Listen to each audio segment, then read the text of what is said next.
Hello and welcome to this edition of Y-PAC CityCast. I'm Randy Beeler. The Yakima City Council has completed preliminary review of the proposed 2018 City of Yakima budget. During 4 meetings held over the course of 2 weeks in mid-October, the council heard from city staff about their budget proposals for next year. At this point, the proposed total city budget for 2018 totals about $234 million. Of that total, the general government budget, which is primarily supported by tax revenue and includes core services like police, fire, parks, and streets, is projected to be about $78 million next year. The remainder of the $234 million projected budget consists of enterprise funds like water, wastewater, refuse, etc.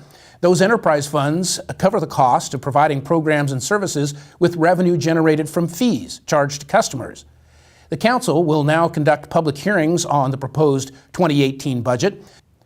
The first public hearing related to next year's budget will take place on Tuesday, November 7th at 6:30 p.m. in the council chambers. That hearing will be about a proposed increase in the property tax levy collected within city boundaries. 2 hearings specifically about the proposed 2018 budget will take place on Tuesday, November 21st and Tuesday, December 5th. The November 21st hearing will begin at 6:30 p.m. in the council chambers. The December 5th hearing will start at 2 p.m. and will also take place in the council chambers at City Hall. The council's hearings about the proposed 2018 budget will air live and be replayed on Y-PAC and will be live streamed on the city's website. The council is scheduled to adopt a budget for next year on December 12th during its business meeting at 2 p.m. in the council chambers. The agenda for the Yakima City Council's October 17th business meeting included the Yakima Police Department's 2016 annual report, a summary of the activities and accomplishments of the department last year. The report, which is available on the YPD website at yakimapolice.org, includes brief bios of department staff who received special recognition for outstanding performance last year. The report describes the various outreach efforts undertaken by the department, like Coffee with a Cop, Heroes and Helpers, and Chief for a Day. Crime statistics, descriptions of key divisions of the department, and the addresses of YPD's social media outlets are also part of the annual report. To find the Yakima Police Department 2016 annual report online, go to yakimapolice.org, click on the About menu, and then click on Annual Report. Voters can find plenty of information about candidates for the Yakima City Council right here on Y-PAC, and Randall Park's iconic pond is getting a facelift. To tell you more, here's CityCast's John Fannin. Thanks, Randy. Y-PAC, the City of Yakima's public affairs channel, is offering opportunities for voters to get acquainted with candidates for the 3 city council seats that are on the November 7th general election ballot. Candidates are Jason White and Pablo Gonzalez for District 2, Keith Effler and Kay Funk for District 4, Michaela Razzo and Brad Hill for District 6. All 3 seats are for 4-year terms. Y-PAC Charter Cable Channel 194 is airing 3 city council candidate forums that were held earlier this fall. They include a Community Engagement Forum, League of Women Voters Forum, and the Forward Yakima Initiative Candidate Forum. In addition, the city's Community Relations Department produced a video voters pamphlet that features interviews with all 6 of the candidates. Go to www.yakimawa.gov/services/YCTV and click on Y-PAC Current Schedule to see when the 3 forums and the voters pamphlet will air on Channel 194. The programs can also be viewed at any time on demand at the Y-PAC website. Plans are underway to improve the pond at the City of Yakima's Randall Park. Earlier this month, workers began draining the 1-acre pond so years of sediment could be removed. After that, the bottom of the pond will be deepened and its slopes improved to enhance stormwater runoff. The city's stormwater division is taking on the project, and its work will help provide a match for a grant from the state's Recreation and Conservation Office, also known as RCO. The pond dates back to 1974. Parks and Recreation Manager Ken Wilkinson believes this is the first time the pond has been drained. This project means visitors to Randall Park will find the pond drained and emptied throughout the fall and winter months. The pond project is just part of an overall 3-year plan to address several issues at Randall Park. It's all funded through a $500,000 RCO grant and over $600,000 in local donations and matching funds. Other projects at Randall Park include construction of a new restroom, rebuilding worn-out pathways, installing a bridge, new playground equipment, basketball courts, 2 new picnic shelters, fixing the parking lots, and other improvements such as new signage and fencing. Wilkinson said the current pond project will ensure its longevity so ducks and other pond visitors can enjoy it for many years to come. Randy, we'll send it back to you. Thank you, John. When we come back, CityCast Sean Davidow will let you know about efforts underway to improve public safety. You're watching Y-PAC's CityCast. Porque quiero que mi familia crezca en paz. Necesitamos encontrar soluciones.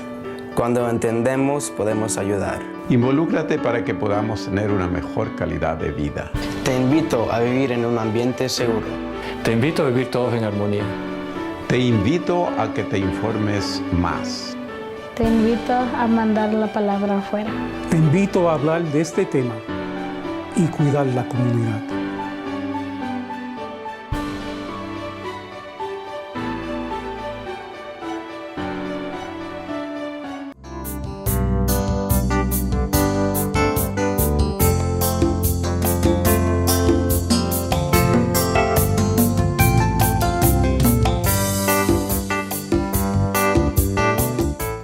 Public safety is the #1 priority of the Yakima City Council.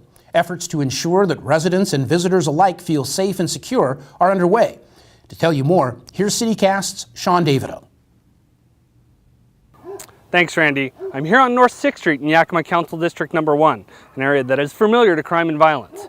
Yakima City Council member Dulce Gutierrez represents District 1 and is spearheading an effort by the Yakima City Council to provide an opportunity for community members to share their concerns about public safety issues and provide input about potential solutions at a series of public forums held in neighborhoods across Yakima. There have been 3 public forums held to date, and the 3 main areas being focused on and discussed are how to report crime, what resources and limitations the Yakima Police Department uses when investigating crimes in our neighborhoods, and how important it is for residents to get to know your neighbors and report crime if you're aware of it. The discussions at recent forums have involved an interactive series of questions and answers to help identify what the needs are of the communities to help in crime prevention. Again, the hope of the Yakima City Council is to bring neighbors together to discuss how to help each other feel safe in their own neighborhoods and in their own yards. Some of the best ways to do that is to get involved, report crime and domestic violence, and know your neighbors. Just recognizing who belongs in your neighborhood and reporting suspicious activities can go a long way in keeping you and your neighbors safe. Now, Yakima does have some challenges when it comes to crime and violence, but overall statistics do show major crimes have been significantly reduced in many key areas over the last 30 years, and increased home ownership and community pride is helping neighborhoods all over town. If you would like more information on helping organize a public forum in your neighborhood or district, please contact Council Member Dulce Gutierrez at the number on your screen or email dulce.gutierrez@yakimawa.gov. And look for information about upcoming public forums to discuss public safety on the City of Yakima website, City of Yakima social media efforts, and reports from local media outlets to keep informed and help get everyone involved in making Yakima a safer place to live, work, and play. And Randy, we'll send it back to you in the studio. Thank you, Sean, and thank you, too, for joining us for this edition of Y-PAC CityCast. To learn more about what's going on with the City Council, city programs and services, fun activities in our area, and more, check out one of the many options available to you. The city's website at yakimawa.gov is the key communication platform for the City of Yakima and is home to a wide variety of information about programs and services. The city also utilizes multiple social media platforms to reach out to the community. You can find the city on Facebook and Twitter, as well as on Instagram. Y-PAC programming and other videos are also available on the city's YouTube channel. Thank you for tuning in to this edition of Y-PAC CityCast. I'm Randy Beeler. Take care.